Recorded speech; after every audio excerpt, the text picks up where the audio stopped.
ਵਾਹਿਗੁਰੂ ਵਾਹਿਗੁਰੂ ਵਾਹਿਗੁਰੂ। ਸਤਨਾਮ ਸ਼੍ਰੀ ਵਾਹਿਗੁਰੂ ਸਾਹਿਬ ਜੀ। ਕਿਰਪਾ ਕਰੋ ਦੀਨ ਕੇ ਦਾਤੇ, ਮੇਰਾ ਗੁਣ ਅਵਗਣ ਨਾ ਵਿਚਾਰਹੁ ਕੋਈ। ਮਾਟੀ ਕਾ ਕਿਆ ਤੁ ਪੈ ਸੁਆਮੀ, ਮਾਨਸ ਕੀ ਗਤ ਇਹੀ। ਵਾਹਿਗੁਰੂ ਜੀ ਇੱਕ ਕਵਾਓ ਪਸਾਓ ਕਰ, ਓੰਕਾਰ ਅਕਾਰ ਪਸਾਰਾ। ਪੌਣ ਪਾਣੀ ਬੈ ਸੰਤਰੋ, ਤਰਤ ਅਗਾਸ ਧਰੇ ਨਿਰਧਾਰਾ। ਰੋਮ ਰੋਮ ਵਿੱਚ ਰੱਖੇ ਓਨ, ਕਰ ਵਰ ਭੰਡ ਕਰੋੜ ਅਕਾਰਾ। ਪਾਰ ਬ੍ਰਹਮ ਪੂਰਨ ਬ੍ਰਹਮ, ਅਗਮ ਅਗੋਚਰ ਅਲਖ ਅਪਾਰਾ। ਪਿਰਮ ਪਿਆਲੈ ਵਸ ਹੋਏ, ਭਗਤ ਵਛਲ ਹੋਏ ਸਿਰਜਣਹਾਰਾ। ਬਿਓ ਬੀਜ ਅਤ ਸੂਖਮੁ, ਤਿਦੂ ਹੋਏ ਵੱਡ ਬਿਰਖ ਵਿਥਾਰਾ। ਫਲ ਵਿੱਚ ਬਿਓ ਸਮਾਏ ਕੈ, ਇਕ ਦੂ ਬਿਯਹੁ ਲੱਖ ਹਜ਼ਾਰਾ। ਗੁਰਮੁਖ ਸੁਖ ਫਲ ਪਿਰਮ ਰਸ, ਗੁਰ ਸਿੱਖਾਂ ਸਤਿ ਗੁਰੂ ਪਿਆਰਾ। ਸਾਧ ਸੰਗਤ ਸੱਚਖੰਡ ਵਿੱਚ, ਸਤਿਗੁਰ ਪੁਰਖ ਵਸੈ ਨਿਰੰਕਾਰਾ। ਪਾਏ ਭਗਤ ਗੁਰਮੁਖ ਨਿਸਤਾਰਾ, ਪਾਏ ਭਗਤ ਗੁਰਮੁਖ ਨਿਸਤਾਰਾ। ਵਾਹਿਗੁਰੂ ਜੀ ਕਾ ਖਾਲਸਾ, ਵਾਹਿਗੁਰੂ ਜੀ ਕੀ ਫਤਿਹ। ਗਰੀਬ ਨਵਾਜ ਸ਼ਹਿਨਸ਼ਾਹ, ਚੋਜੀ ਪ੍ਰੀਤਮ, ਚਵਰ ਛਤਰ ਤਖਤ ਦੇ ਮਾਲਕ ਹਜ਼ੂਰ, ਗਰੀਬ ਨਵਾਜ ਧੰਨ ਸਤਿਗੁਰੂ ਸ਼੍ਰੀ ਗੁਰੂ ਗ੍ਰੰਥ ਸਾਹਿਬ ਸਮਰੱਥ ਅਕਾਲ ਪੁਰਖ ਪਾਤਸ਼ਾਹ ਦੀ ਕਿਰਪਾ ਤਰਸ ਰਹਿਮਤ ਦੇ ਸਦਕਾ, ਜੋ ਇਸ ਮਹਾਨ ਪਾਵਨ ਰਚਨਾ ਭਾਈ ਗੁਰਦਾਸ ਸਾਹਿਬ ਜੀ ਦੀਆਂ ਇਹਨਾਂ ਪਾਵਨ ਵਾਰਾਂ ਦੀ ਲੜੀਵਾਰ ਵਿਚਾਰ ਪ੍ਰਾਰੰਭ ਹੋਈ। ਗੁਰੂ ਰਹਿਮਤ ਦੇ ਨਾਲ 6ਵੀਂ ਪਾਵਨ ਵਾਰ ਦੀਆਂ 3 ਪੌੜੀਆਂ ਪਿਛਲੇ ਦਿਨੀ ਆਪਾਂ ਵਿਚਾਰ ਰੂਪ ਵਿੱਚ ਸਰਵਣ ਕੀਤੀਆਂ। ਚੌਥੀ ਪਾਵਨ ਪੌੜੀ ਜੋ ਪਾਠ ਰੂਪ ਵਿੱਚ ਸਰਵਣ ਹੋਈ ਹੈ, ਆਓ ਸਾਹਿਬ ਦੇ ਚਰਨਾਂ 'ਚ ਅਰਦਾਸ ਕਰੋ, ਮਾਲਕ ਜੀ ਸਮੱਤ ਦਿਓ, ਮਨ ਬਿਰਤੀਆਂ ਸੁਰਤ ਇੰਦਰੀਆਂ ਦੀ ਇਕਾਗਰਤਾ ਭਾਵਨਾ ਦੀ ਦਾਤ ਦੇ ਕਰਕੇ ਇਸ ਪਾਵਨ ਵਿਚਾਰ ਨੂੰ ਕਹਿਣ ਸੁਣਨ ਦੀ ਸਮਰੱਥਾ ਦਿਓ। ਜਿਤਨੇ ਆਪ ਜੀ ਸਰਵਣ ਕਰ ਰਹੇ ਹੋ, ਪਿਆਰ ਸਹਿਤ ਸਾਹਿਬ ਦੀ ਅਸੀਸ ਦੇ ਪਾਤਰ ਬਣੋ। ਉਚਾਰਨ ਕਰੋ, ਆਖੋ ਜੀ ਸਤਨਾਮ ਸ਼੍ਰੀ ਵਾਹਿਗੁਰੂ ਸਾਹਿਬ ਜੀ। ਇੱਕ ਕਵਾਓ ਪਸਾਓ ਕਰ, ਓੰਕਾਰ ਅਕਾਰ ਪਸਾਰਾ। ਸੋ ਇਸ ਪਾਵਨ ਚੌਥੀ ਪੌੜੀ ਦੇ ਵਿੱਚ, ਜਿਵੇਂ ਪਿਛਲੀਆਂ ਪੌੜੀਆਂ ਦੇ ਵਿੱਚ ਵੀ ਜ਼ਿਕਰ ਕੀਤਾ ਕਿ ਸੰਸਾਰ ਦੇ ਅੰਦਰ ਜਿਹੜੇ ਗੁਰਮੁਖ ਪਿਆਰੇ ਹਨ, ਉਹਨਾਂ ਦੀ ਨਿਤ ਕਿਰਿਆ ਕੀ ਹੈ। ਪਹਿਲੀ ਤੇ ਦੂਸਰੀ ਪੌੜੀ ਦੇ ਅੰਦਰ ਗੁਰੂ ਨਾਨਕ ਪਾਤਸ਼ਾਹ ਅਤੇ ਸਾਧ ਸੰਗਤ ਦਾ ਮਹਾਤਮ ਵਰਣਨ ਕਰਕੇ ਗੁਰੂ ਨਾਨਕ ਪਾਤਸ਼ਾਹ ਦੀ ਮਹਾਨ ਮਹਿਮਾ ਵਡਿਆਈ ਦਾ ਜ਼ਿਕਰ ਕੀਤਾ। ਤੀਸਰੀ ਪੌੜੀ ਵਿੱਚ ਗੁਰਸਿੱਖਾਂ ਦੀ ਨਿਤ ਕਿਰਿਆ ਦਾ ਵਰਣਨ ਕੀਤਾ। ਅੰਮ੍ਰਿਤ ਵੇਲੇ ਉੱਠ ਕੇ ਜਾਏ ਅੰਦਰ ਦਰਿਆਏ ਨਵੰਦੇ। ਸੋ ਇਸੇ ਤਰ੍ਹਾਂ ਇਸ ਪਾਵਨ ਹੁਣ ਚੌਥੀ ਪੌੜੀ ਦੇ ਅੰਦਰ ਸਾਧ ਸੰਗਤ ਸੱਚਖੰਡ ਹੈ, ਇਹ ਜ਼ਿਕਰ ਕਰਦੇ ਹਨ। ਪ੍ਰਾਰੰਭਤਾ ਕਰਦੇ, ਇੱਕ ਕਵਾਓ ਪਸਾਓ ਕਰ, ਓੰਕਾਰ ਅਕਾਰ ਪਸਾਰਾ। ਸਵਾਲ ਕੀਤਾ ਹੈ ਗੁਰਸਿੱਖਾਂ ਨੇ ਕਿ ਇਹ ਭਾਈ ਸਾਹਿਬ ਜੀ, ਕਿਰਪਾ ਕਰਕੇ ਇਹ ਸਮਝਾਓ, ਇਹ ਸਮਝ, ਇਹ ਸੂਝ ਬੂਝ ਦਿਓ ਕਿ ਸ੍ਰਿਸ਼ਟੀ ਦਾ ਪਸਾਰਾ ਜਿਹੜਾ ਇਹ ਕਿਵੇਂ ਬਣਿਆ ਹੈ। ਕਿਉਂਕਿ ਇੱਥੇ ਵੱਖ-ਵੱਖ ਲੋਕਾਂ, ਵੱਖ-ਵੱਖ ਗ੍ਰੰਥਾਂ, ਵੱਖ-ਵੱਖ ਧਰਮਾਂ ਦੀ ਆਪਣੀ ਆਪਣੀ ਵਿਚਾਰਧਾਰਾ ਹੈ। ਭਾਈ ਸਾਹਿਬ ਜੀ ਨੇ इस पौड़ी की प्रारंभता ते जो उपदेश बख्शिश किया कि गुरमत के आशे अनुसार सृष्टि की होंद किवें है। बाकी तो हर धर्म नूं जदों पढ़ते हाँ, कोई कहता 600 करोड़ पहला सृष्टि बनी साल, कोई किसी विद्वान ने खोजी साइंटिस्ट ने कहा 2.5 करोड़ साल पहला ये धरती बनी, किसी ने कह दिता इन्ने युग पहला बनी।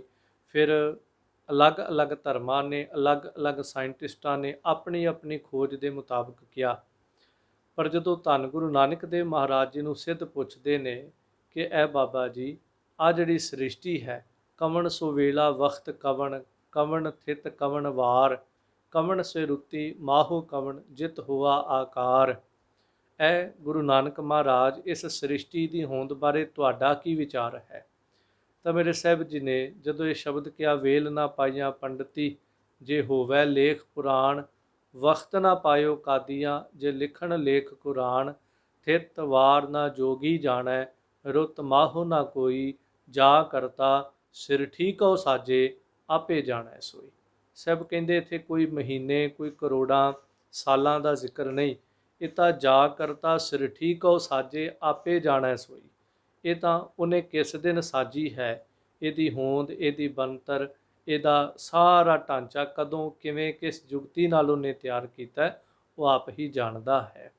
ਇਸ ਲਈ ਭਾਈ ਸਾਹਿਬ ਜੀ ਇਸ ਪੌੜੀ 'ਚ ਸਮਝਾ ਰਹੇ ਨੇ, ਕਹਿੰਦੇ ਅਕਾਲ ਪੁਰਖ ਪਰਮੇਸ਼ਰ ਨੇ ਇੱਕ ਕਵਾਓ ਪਸਾਓ ਕਰ, ਇੱਕ ਸ਼ਬਦ ਇੱਕ ਵਾਕਿਆ ਸਰੂਪ ਹੋ ਕਰਕੇ ਇਹ ਓੰਕਾਰ ਆਕਾਰ ਪਸਾਰਾ, ਓੰਕਾਰ ਭਾਵ ਉਸ ਅਕਾਲ ਪੁਰਖ ਪਰਮੇਸ਼ਰ ਨੇ ਇਹ ਸਾਰਾ ਸ੍ਰਿਸ਼ਟੀ ਦਾ ਪਸਾਰਾ ਜਿਹੜਾ ਇਹਨੂੰ ਪਸਾਰ ਦਿੱਤਾ।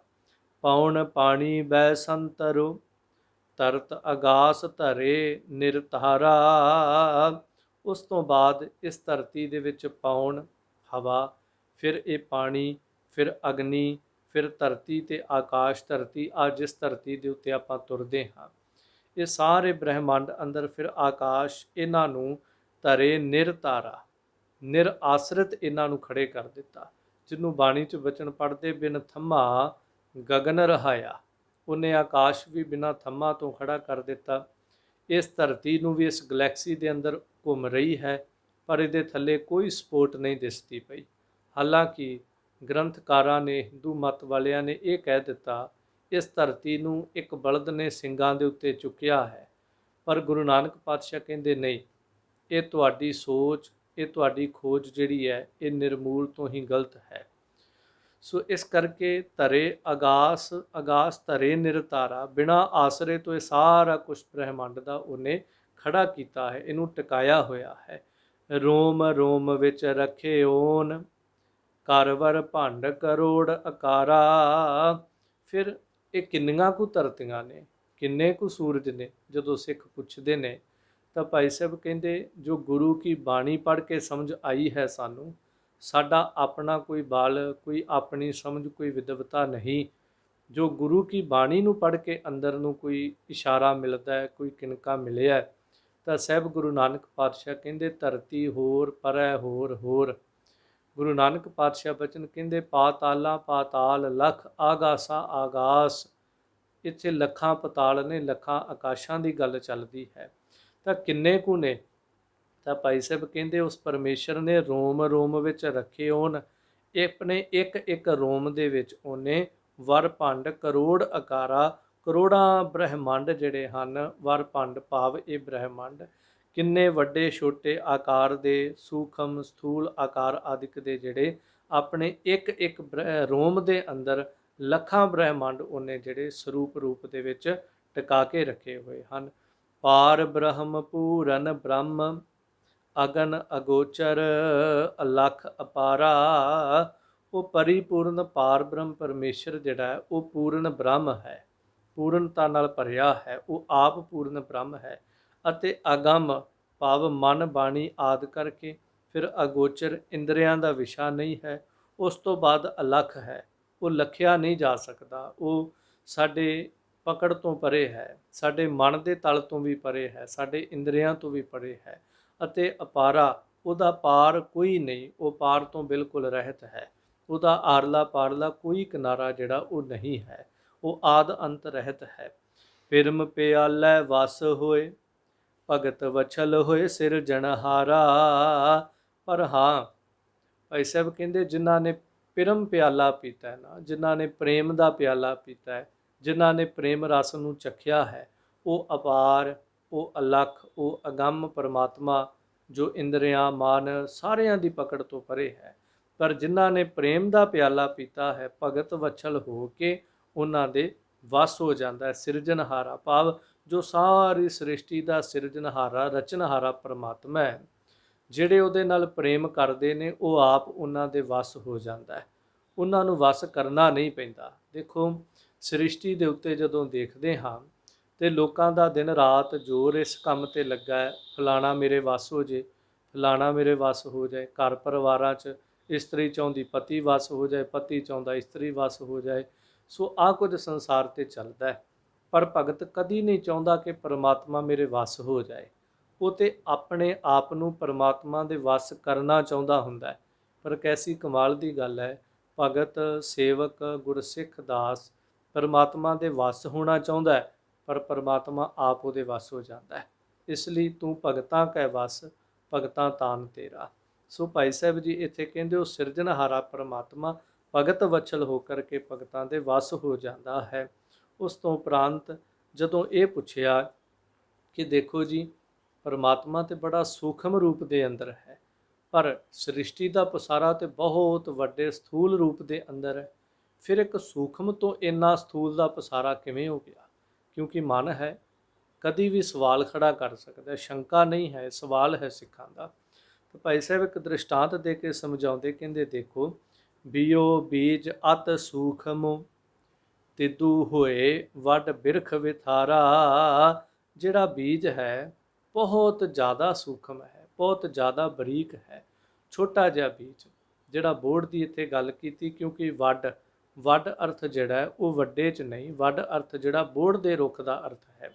ਤਾਂ ਵੱਡ ਬਿਰਖ ਵਿਥਾਰਾ, ਇੱਕ ਛੋਟੇ ਜਿਹੇ ਬੀਜ ਤੋਂ ਇੰਨਾ ਵੱਡਾ ਬੋੜ ਦਾ ਰੁੱਖ ਜਿਹੜਾ ਜਿਹਦੇ ਥੱਲੇ ਕਈ ਲੋਕ ਮੰਜੇ ਢਾਹ ਕੇ ਬਹਿ ਜਾਂਦੇ ਨੇ, ਉਹਦੀ ਛਾਂ ਫਿਰ ਵੀ ਕਈ ਦੂਰ ਤੱਕ ਖਿਲਰੀ ਹੋਈ ਹੈ। ਜ਼ਮੀਨ ਦੇ ਉੱਤੇ 1.5-2 ਫੁੱਟ ਦੀ ਜਗ੍ਹਾ ਮੱਲ ਕੇ ਤੇ ਉੱਪਰੋਂ ਆਪਣੇ ਆਕਾਰ ਦਾ ਕਿੰਨਾ ਵੱਡਾ ਪਸਾਰਾ ਪਸਾਰੀ ਬੈਠਾ ਹੈ ਤਾਂ ਇੱਕ ਛੋਟਾ ਜਿਹਾ ਬੀਜ ਹੀ ਸੀ।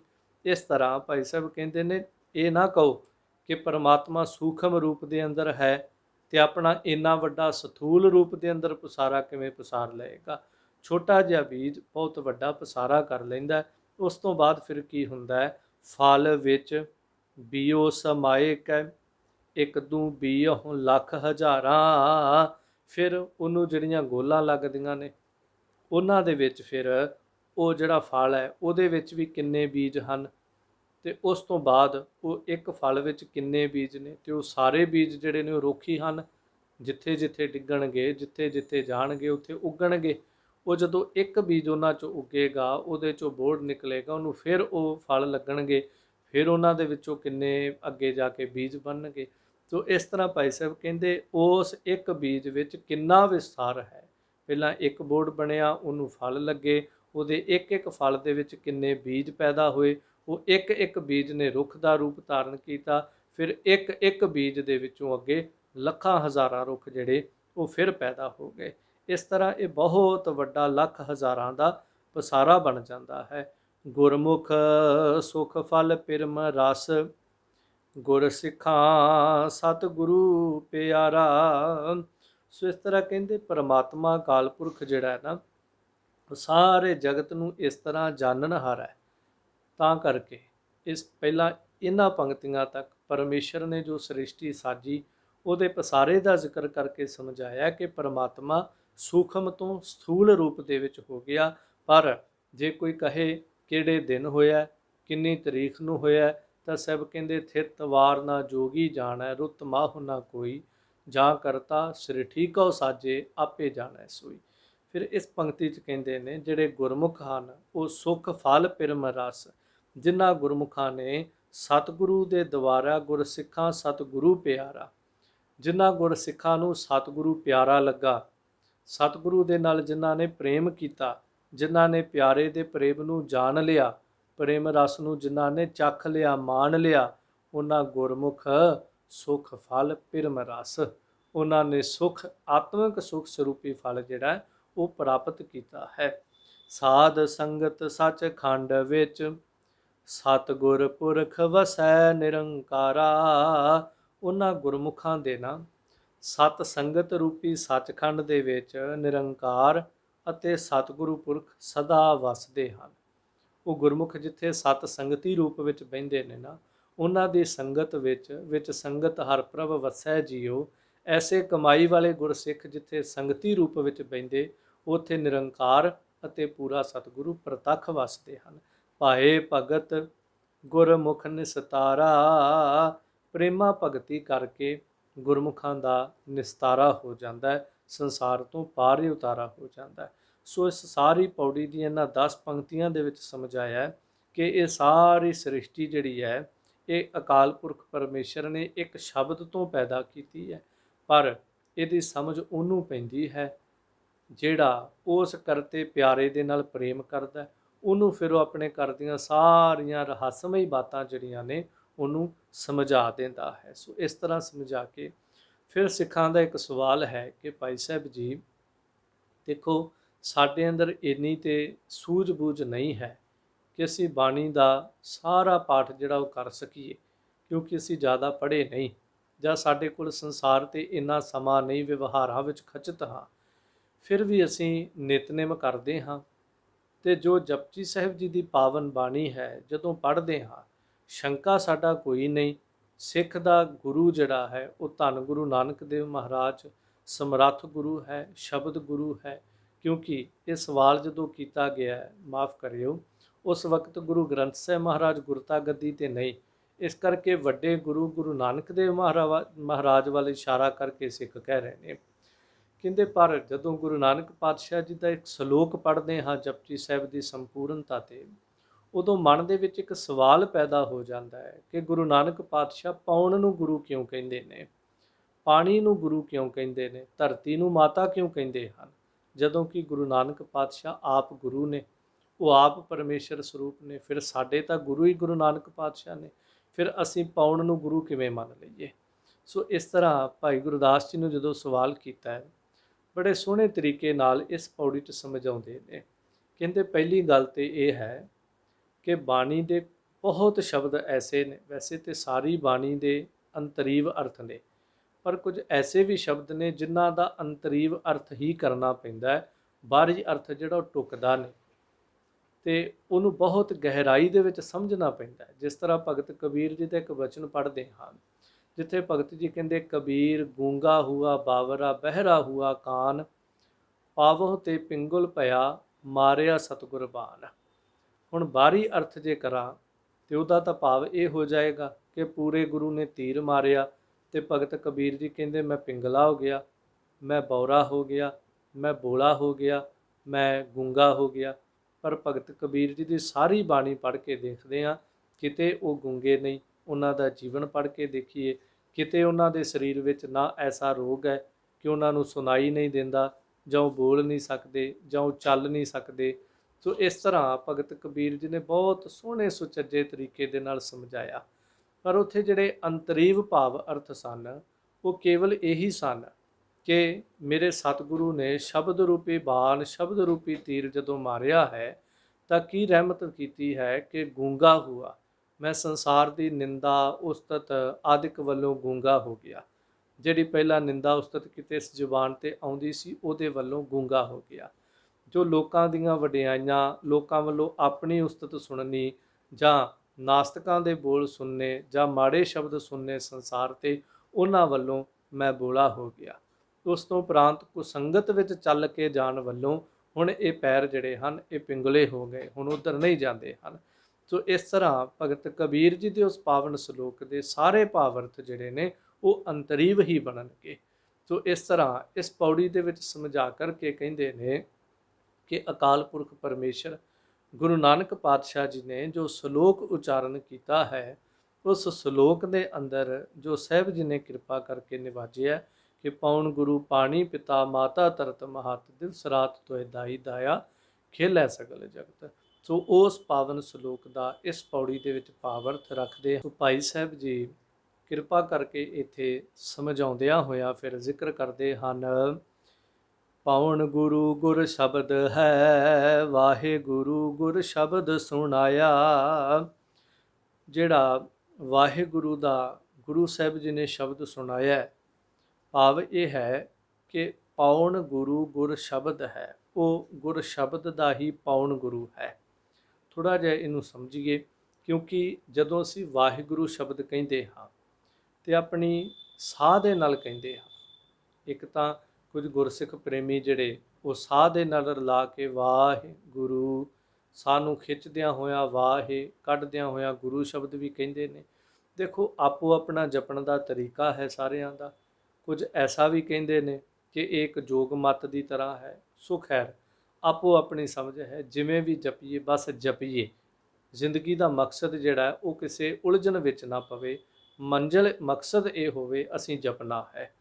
ਸੋ ਖੈਰ, ਜਦੋਂ ਅਸੀਂ ਜਪਦੇ ਹਾਂ, ਸਵਾਸ ਦੇ ਨਾਲ ਜਪਦੇ, ਜੇ ਸੁਭਾਵਕ ਅਸੀਂ ਵਾਹਿਗੁਰੂ ਵਾਹਿਗੁਰੂ ਇੰਜ ਵੀ ਜਪੀਏ, ਜਪਦੇ ਤੇ ਸਾਹਾਂ ਨਾਲ ਹੀ ਹਾਂ। ਜੇ ਸਾਹ ਚੱਲਦੇ ਨੇ ਤੇ ਜਪਦੇ ਹਾਂ। ਜਿਹੜੀ ਆਵਾਜ਼ ਨਿਕਲਦੀ ਪਈ ਹੈ, ਮੂੰਹ ਦੇ ਵਿੱਚੋਂ ਆਵਾਜ਼ ਨਿਕਲਦੀ, ਹਵਾ ਦੇ ਟਕਰਾਓ ਨਾਲ ਹੀ ਨਿਕਲਦੀ। ਹਵਾ ਦਾ ਟਕਰਾਓ ਸਹੀ ਨਾ ਹੋਵੇ ਮੂੰਹ ਦੇ ਵਿੱਚ, ਆਵਾਜ਼ ਨਿਕਲੇਗੀ ਨਹੀਂ। ਇੱਕ ਬਜ਼ੁਰਗ ਦੇ ਦੰਦ ਨਹੀਂ ਹਨ ਤਾਂ ਉਹ ਬੋਲਦਾ ਕੁਝ ਹੋਰ ਹੈ, ਟਕਰਾਓ ਸਹੀ ਨਹੀਂ ਬਣਦਾ, ਸ਼ਬਦ ਕੁਝ ਹੋਰ ਨਿਕਲ ਆਉਂਦਾ ਹੈ। ਸਾਰਾ ਕੁਝ ਹਵਾ ਦੇ ਉੱਤੇ ਖੜਾ ਹੋਇਆ। ਸਾਡਾ ਸਰੀਰ ਬੋਲਣਾ ਸਵਾਸਾਂ ਦੇ ਉੱਤੇ ਖੜਾ ਹੈ, ਫਿਰ ਆਵਾਜ਼ ਦਾ ਨਿਕਲਣਾ ਹਵਾ ਦੇ ਉੱਤੇ ਖੜਾ ਹੈ। ਆਵਾਜ਼ ਨੇ ਸ਼ਬਦ ਰੂਪ ਵਿੱਚ ਪ੍ਰਗਟ ਹੋਣਾ, ਟਕਰਾਓ ਬਣਨਾ, ਉਹ ਵੀ ਹਵਾ। ਇਹ ਸਾਰਾ ਕੁਝ ਉਹਦੇ 'ਤੇ ਖੜਾ ਹੈ।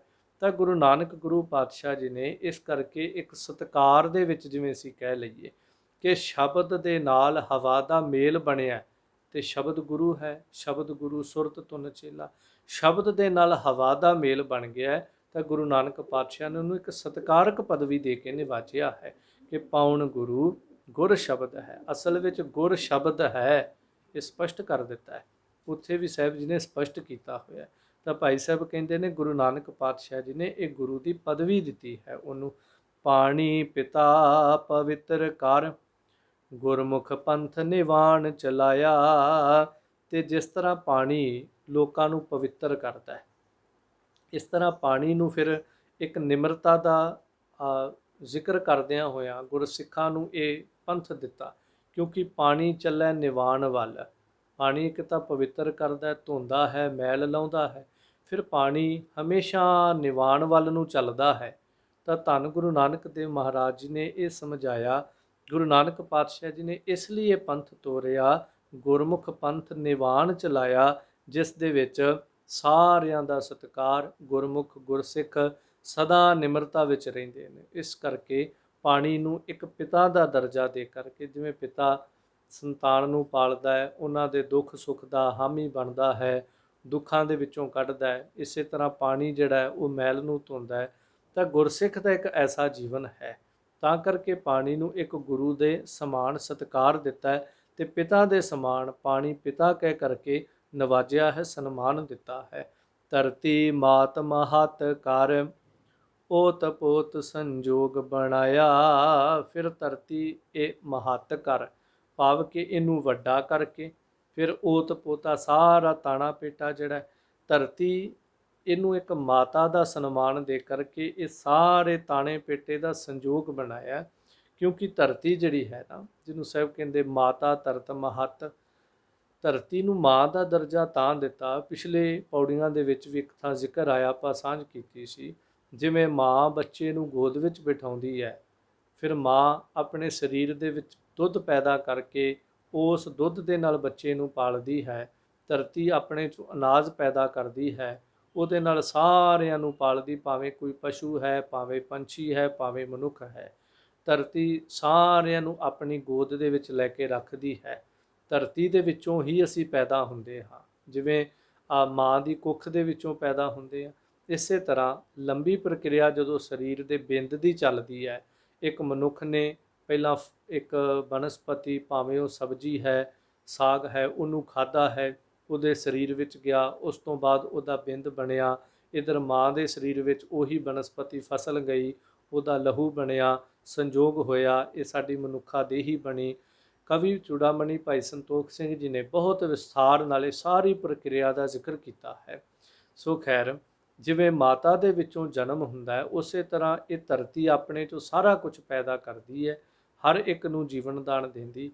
ਤਾਂ ਗੁਰੂ ਨਾਨਕ ਪਾਤਸ਼ਾਹ ਨੇ ਇਸ ਧਰਤੀ ਦੀ ਸਹਿਣਸ਼ੀਲਤਾ ਨੂੰ ਵੇਖ ਕੇ, ਕਿਉਂਕਿ ਜਿਵੇਂ ਮਾਂ ਬੱਚੇ ਦੇ ਦੁੱਖ ਝੱਲਦੀ, ਉਹ ਗਿੱਲੇ ਥਾਂ ਹੋਵੇ ਬੱਚੇ ਨੂੰ ਸੁੱਕੇ ਥਾਂ ਪਾਉਂਦੀ ਹੈ, ਉਹਦੀ ਭੁੱਖ ਨੂੰ ਆਪਣੇ ਤਨ 'ਤੇ ਚੱਲ ਕੇ ਆਪ ਭੁੱਖੀ ਰਹਿ ਕੇ ਉਹਨੂੰ ਰਜਾਉਂਦੀ ਹੈ, ਆਪ ਵਸਤਰ ਸਾਦੇ ਮੁਰਾਦੇ ਪਾ ਕੇ ਵੀ ਉਹਨੂੰ ਸ਼ਿੰਗਾਰਦੀ ਹੈ। ਸੋ ਇਸ ਤਰ੍ਹਾਂ ਆਪਣੀਆਂ ਖੁਸ਼ੀਆਂ ਨੂੰ ਮਾਰ ਕੇ ਉਹਨੂੰ ਖੁਸ਼ੀ ਦਿੰਦੀ ਹੈ।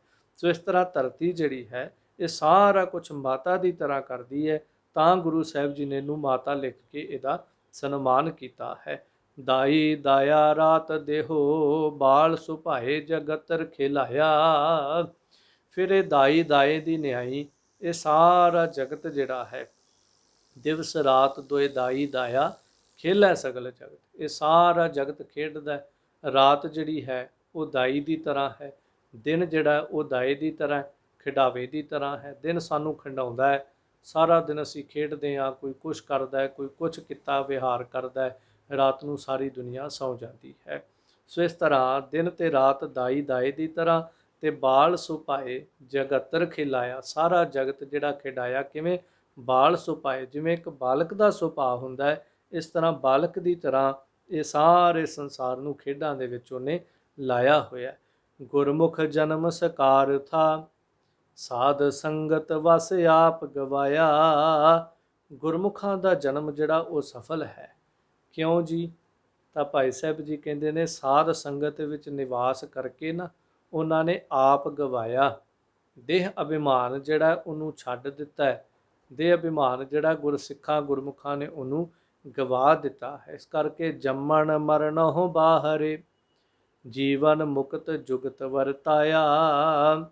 ਸੋ ਇਸ ਤਰ੍ਹਾਂ ਗੁਰਸਿੱਖ ਗੁਰਮੁਖ ਜਿਹੜੇ ਨੇ ਉਹ ਜਨਮ ਤੇ ਮਰਨ ਤੋਂ ਰਹਿਤ ਹੋ ਗਏ, ਕਿਉਂਕਿ ਉਹਨਾਂ ਨੇ ਜੀਵਨ ਦੇ ਅੰਦਰ ਜੀਵਨ ਮੁਕਤ ਦੀ ਜਿਹੜੀ ਜੁਗਤ ਹੈ ਇਹਨੂੰ ਸਮਝ ਲਿਆ, ਇਹਨੂੰ ਵਰਤਦੇ ਹਨ।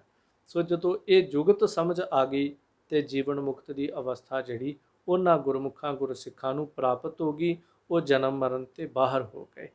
ਧੀਰਜ ਧਰਮ ਪਿਰਾਵ ਦੋਏ, ਜਪ ਤਪ ਜਤ ਸਤ ਪੁੱਤ ਜਣਾਇਆ। ਫਿਰ ਕਹਿੰਦੇ ਜਿਹੜੇ ਗੁਰਮੁਖ ਪਿਆਰੇ ਹਨ ਨਾ, ਇੱਕ ਤਾਂ ਉਹਨਾਂ ਦੀ ਮਾਂ ਹੈ, ਜਿਸ ਮਾਂ ਨੇ ਉਹਨਾਂ ਦੇ ਸਰੀਰ ਨੂੰ ਜਨਮ ਦਿੱਤਾ ਹੈ। ਦੂਸਰਾ ਕੀ ਹੈ ਕਿ ਗੁਰਮਤ ਮਾਤਾ ਮਤ ਹੈ। ਗੁਰਮੁਖਾਂ ਦੀ ਮਾਤਾ ਜਿਹੜੀ ਹੈ ਨਾ, ਉਹ ਮਤ ਹੈ। ਤੇ ਮਤ ਕਿਹੜੀ? ਜੋ ਗੁਰਮਤ ਹੈ, ਜੋ ਗੁਰੂ ਦੀ ਸਿੱਖਿਆ। ਅੰਨ ਮਤ ਮਨ ਮਤ ਉਹਨਾਂ ਦੀ ਮਾਂ ਨਹੀਂ ਹੈ। ਜਿਵੇਂ ਬਾਹਰੀ ਮਾਂ ਜਿਉਣਾ ਸਿਖਾਉਂਦੀ, ਇਸ ਤਰ੍ਹਾਂ ਗੁਰਮਤ ਵੀ ਗੁਰਸਿੱਖਾਂ ਨੂੰ ਜਿਉਣਾ ਸਿਖਾਉਂਦੀ ਹੈ। ਜਿਹੜੀ ਗੁਰਮਤ ਹੈ, ਜਿਹੜੀ ਚੰਗੀ ਮਤ ਹੈ ਗੁਰੂ ਦੀ, ਉਹ ਗੁਰਸਿੱਖਾਂ ਦੀ ਮਾਂ ਹੈ। ਅਤੇ ਨਾਲ ਗੁਰਮੁਖ ਗੁਰਮਤ ਮਾਤਾ ਪਿਤਾ ਹੈ, ਸੰਤੋਖ ਮੋਖ ਪਦ ਪਾਇਆ। ਸੋ ਇਸ ਤਰ੍ਹਾਂ ਗੁਰਮਤ ਮਾਤਾ ਮਤ ਹੈ। ਗੁਰਮਤ ਜਿਹੜੀ ਹੈ ਉਹ ਗੁਰਸਿੱਖਾਂ ਦੀ ਮਾਤਾ ਦੀ ਨਿਆਈ ਹੈ। ਤੇ ਉਸ ਤੋਂ ਬਾਅਦ ਪਿਤਾ ਜਿਹੜਾ ਹੈ, ਪਿਤਾ ਸੰਤੋਖ ਉਹਨਾਂ ਦਾ ਪਿਤਾ ਹੈ। ਅਤੇ ਇਸੇ ਕਰਕੇ ਉਹਨਾਂ ਨੇ ਮੋਖ ਪਦਵੀ ਜਿਹੜੀ ਮੋਖ ਪਦ ਪਾਇਆ, ਮੁਕਤੀ ਦਾ ਪਦ ਜਿਹੜਾ ਇਹਨੂੰ ਪ੍ਰਾਪਤ ਕੀਤਾ। ਫਿਰ ਜਿਵੇਂ ਬਾਹਰੀ ਤੌਰ 'ਤੇ ਇੱਕ ਗੁਰਮੁਖ ਇੱਕ ਗੁਰਸਿੱਖ ਦੇ ਭੈਣ ਭਰਾ ਹੁੰਦੇ ਨੇ, ਤਾਂ ਫਿਰ ਇਸ ਪੰਕਤੀ 'ਚ ਕਹਿੰਦੇ ਨੇ ਧੀਰਜ ਧਰਮ ਪਿਰਾਵ ਦੋਏ। ਫਿਰ ਧੀਰਜ ਅਤੇ ਧਰਮ ਇਹ ਗੁਰਸਿੱਖਾਂ ਦੇ ਦੋਵੇਂ ਭਰਾਤਾ ਹਨ। ਉਸ ਤੋਂ ਬਾਅਦ ਜਪ ਤਪ ਜਤ ਸਤ ਪੁੱਤ ਜਣਾਇਆ। ਫਿਰ ਜਪ ਤਪ ਜਤ ਸਤ ਆਦਿ ਗੁਣ ਜਿਹੜੇ ਹਨ ਸਾਰੇ, ਜਿਵੇਂ ਇੱਕ ਗ੍ਰਸਤੀ ਗੁਰਸਿੱਖ ਦੇ ਪੁੱਤਰ ਨੇ, ਉਹਦਾ ਪਰਿਵਾਰ ਹੈ, ਤੇ ਸਾਰੇ ਜਪ ਤਪ ਸਤ ਜਤ ਆਦਿਕ ਜਿਹੜਾ ਹੈ, ਇਹ ਸਾਰੇ ਸ਼ੁਭ ਗੁਣ ਗੁਰਸਿੱਖ ਦੇ ਪੁੱਤਰ ਦੀ ਨਿਆਈ ਹਨ। ਗੁਰਸਿੱਖ ਦਾ ਪਰਿਵਾਰ ਕੀ ਹੈ? ਗੁਰੂ ਦੀ ਮਾਤਾ, ਉਹਦੀ ਗੁਰੂ ਦੀ ਦਿੱਤੀ ਹੋਈ ਮੱਤ ਜਿਹੜੀ ਗੁਰਸਿੱਖ ਦੀ ਮਾਤਾ ਹੈ, ਸੰਤੋਖ ਉਹਦਾ ਪਿਤਾ ਹੈ, ਧੀਰਜ ਤੇ ਧਰਮ ਉਹਦੇ ਭਰਾ ਹਨ, ਅਤੇ ਇਹ ਚਾਰ ਗੁਣ ਜਿਹੜੇ ਹਨ ਉਹਦੇ ਪੁੱਤਰ ਹਨ। ਗੁਰ ਚੇਲਾ ਚੇਲਾ ਗੁਰੂ, ਪੁਰਖਹੁ ਪੁਰਖ ਚਲਤ ਵਰਤਾਇਆ। ਗੁਰੂ ਚੇਲਾ ਤੇ ਚੇਲਾ ਗੁਰੂ, ਇਹ ਪੂਰਨ ਤੋਂ ਪੂਰਨ ਪੁਰਖ ਨੇ ਗੁਰੂ ਨਾਨਕ ਪਾਤਸ਼ਾਹ ਜੀ ਨੇ ਚਲਿੱਤਰ ਵਰਤਾਇਆ। ਇਹ ਖੇਡ ਖੇਡੀ ਕਿ ਚੇਲਾ ਗੁਰੂ ਰੂਪ ਹੋ ਗਿਆ, ਭਾਵ ਪਾਈ ਲੈਣਾ ਗੁਰੂ ਨਾਨਕ ਪਾਤਸ਼ਾਹ ਜੀ ਦਾ ਰੂਪ ਹੋ ਗਿਆ। ਇਹ ਗੁਰੂ ਨਾਨਕ ਦੀ ਖੇਡ ਹੈ। ਗੁਰਮੁਖ ਸੁਖ ਫਲ ਅਲਖ ਲਖਾਇਆ। ਗੁਰਮੁਖਾਂ ਨੇ ਅਲਖ ਸੁਖ ਫਲ ਜਿਹੜਾ ਲੱਖ ਕੇ ਹੋਰਨਾਂ ਨੂੰ ਲਿਖਾਇਆ ਹੈ, ਲਿਖਾ ਦਿੱਤਾ ਹੈ, ਜਨਾ ਦਿੱਤਾ ਹੈ। ਭਾਵ ਗੁਰਮੁਖਾਂ ਨੇ ਉਸ ਅਲਖ ਪਰਮੇਸ਼ਰ ਨੂੰ ਜਾਣਿਆ, ਸਮਝਿਆ, ਆਪਣੇ ਅੰਤਰ ਆਤਮਿਓ ਦੀ ਸੂਝ ਪਈ।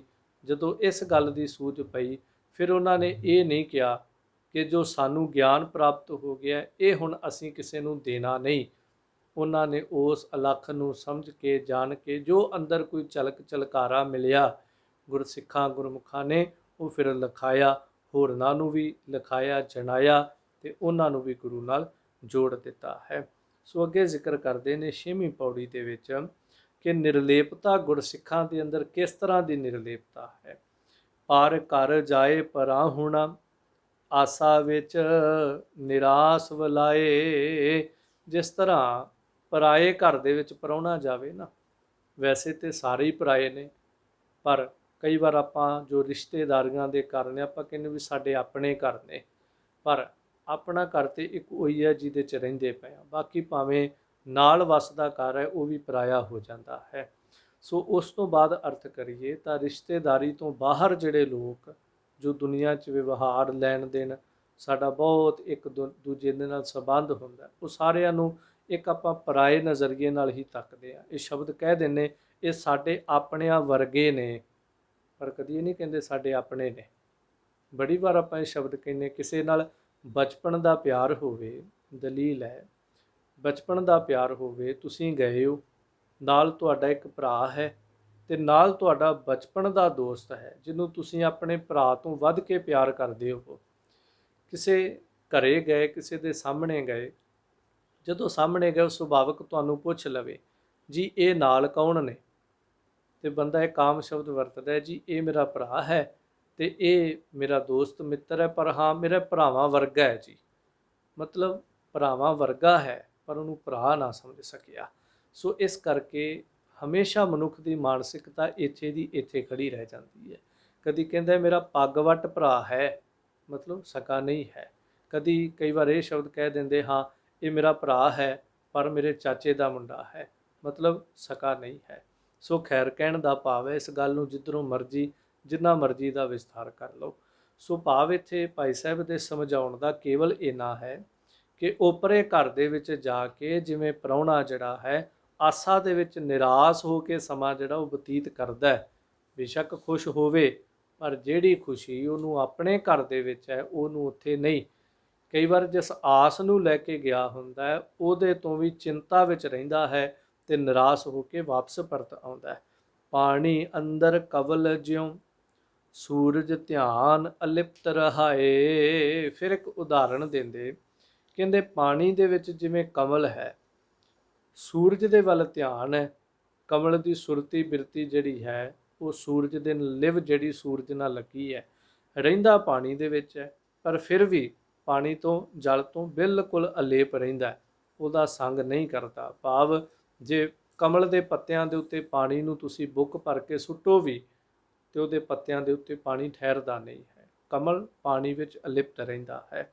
ਸ਼ਬਦ ਸੁਰਤ ਸਤ ਸੰਗ ਮਿਲ ਗੁਰ ਚੇਲੇ ਦੀ ਸੰਧ ਮਿਲਾਏ। ਫਿਰ ਸ਼ਬਦ ਤੇ ਸੁਰਤ ਭਾਵ ਕਿ ਸਾਧ ਸੰਗਤ ਦੇ ਵਿੱਚ ਨਾ ਗੁਰੂ ਤੇ ਚੇਲੇ ਦੀ ਸੰਧ, ਸੰਧ ਦਾ ਅਰਥ ਹੁੰਦਾ ਜਿਹੜੀ ਮਿਲਾਉਣੀ ਹੈ, ਸ਼ਬਦ ਸੁਰਤ ਨਾਲ ਹੁੰਦੀ ਹੈ। ਅਰਥਾਤ ਭਾਵ ਇੰਝ ਹੈ ਜਿਵੇਂ ਸੂਰਜ ਤੇ ਕਮਲ ਇੱਕ ਦੂਜੇ ਦੇ ਨਾਲ ਸਾਂਝ ਕਰਦੇ ਨੇ, ਉਹਨਾਂ ਵਿੱਚ ਇੱਕ ਪ੍ਰੇਮ ਦੀ ਸਾਂਝ ਜੁੜੀ ਹੋਈ। ਸਤ ਸੰਗਤ ਦੇ ਵਿੱਚ ਜਾ ਕੇ ਗੁਰਸਿੱਖ ਦੀ ਫਿਰ ਸਾਧ ਸੰਗਤ ਅਤੇ ਸ਼ਬਦ ਦੇ ਨਾਲ ਜਦੋਂ ਸਾਧ ਸੰਗਤ ਵਿੱਚ ਜਾਂਦਾ ਹੈ ਸੁਰਤ ਤੇ ਸ਼ਬਦ ਦੀ ਆਪਸ ਦੇ ਨਾਲ ਸਾਂਝ ਬਣਦੀ ਹੈ। ਦੇਖੋ ਕਮਲ ਖੜਾ ਹੈ, ਕਮਲ ਦੀ ਸਾਂਝ ਜਿਹੜੀ ਕਮਲ ਤੇ ਥੱਲੇ ਧਰਤੀ ਤੇ ਖੜਾ, ਪਰ ਸੂਰਜ ਨਾਲ ਜਿਹੜੀ ਉਹਦੀ ਸਾਂਝ ਪਈ ਹੈ ਉਹਦੇ ਪ੍ਰੇਮ ਕਰਕੇ ਉਹਦੀ ਸਾਂਝ ਪਈ।